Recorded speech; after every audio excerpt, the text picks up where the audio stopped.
Assalamualaikum warahmatullahi wabarakatuh. Perkenalkan, nama saya Muhammad Zulfikar, mahasiswa Fakultas Farmasi di ISTN dengan NPM 183340027, kelas Imunologi L. Di sini saya akan menjelaskan peran antibodi pada fase efektor sistem imun humoral. Baik, langsung saja.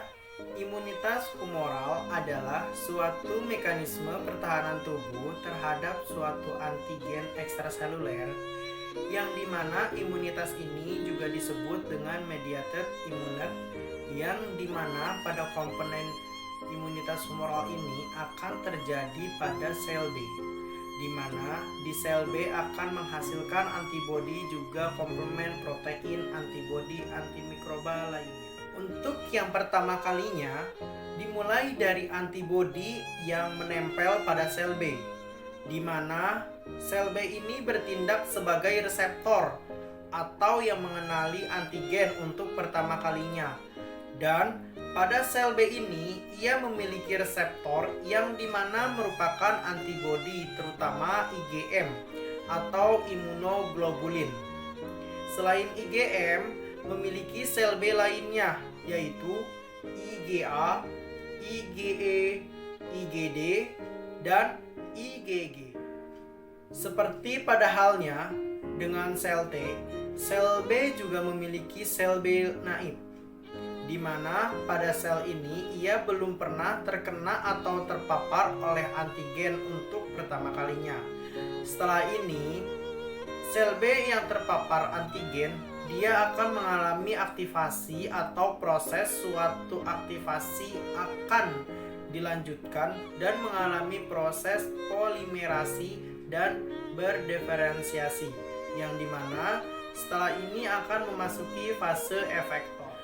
Fase efektor ialah fase sel tubuh yang akan menghilangkan antigen dan memiliki 4 proses, yaitu yang pertama, netralisasi mikroba dan toksin oleh antibodi.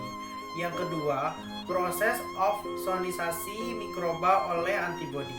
Yang ketiga, ADCC atau antibody dependent cellular cytotoxin. Yang keempat, aktivasi komplement. Nah, netralisasi mikroba dan toksin antibodi yang dibagi menjadi 2 bagian, yaitu memakai antibodi dan tidak memakai antibodi. Nah, netralisasi dengan cara mikroba yang bersirkulasi darah akan ditangkap oleh antibodi yang memiliki kemampuan memblok atau menghalangi masuknya suatu mikroba ke dalam sel atau yang akan beredar pada sirkulasi darah, lalu akan diikat oleh antibodi. Dan setelah terikat dapat dibawa kembali oleh si sel fagosit, yang dimana akan dilakukan opsonisasi atau proses dibawanya ke dalam sel NK yang dinamakan proses ADCC.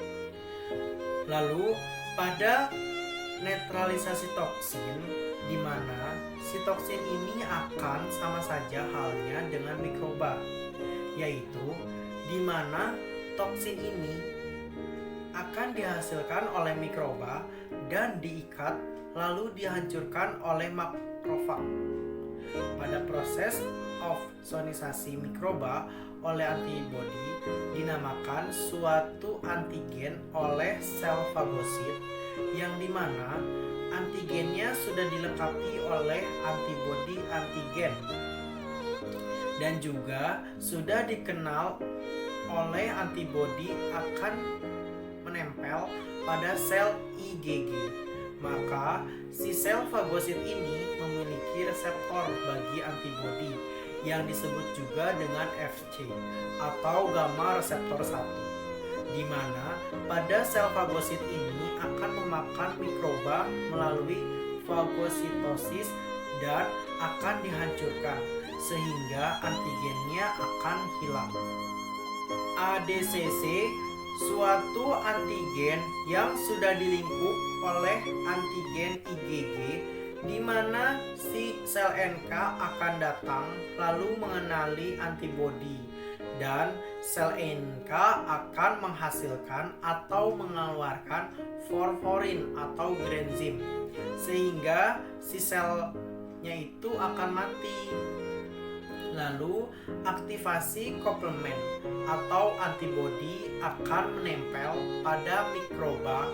Antimikroba ini akan dikenali oleh komplement, maka akan semakin aktif dan menyebabkan fagositosis dari sel mikroba, atau bisa menyebabkan lubang pada sel mikroba sehingga mikroba akan mati, atau menyebabkan reaksi antiinflamasi, atau bisa juga disebut dengan peradangan. Mungkin itu saja yang dapat saya jelaskan.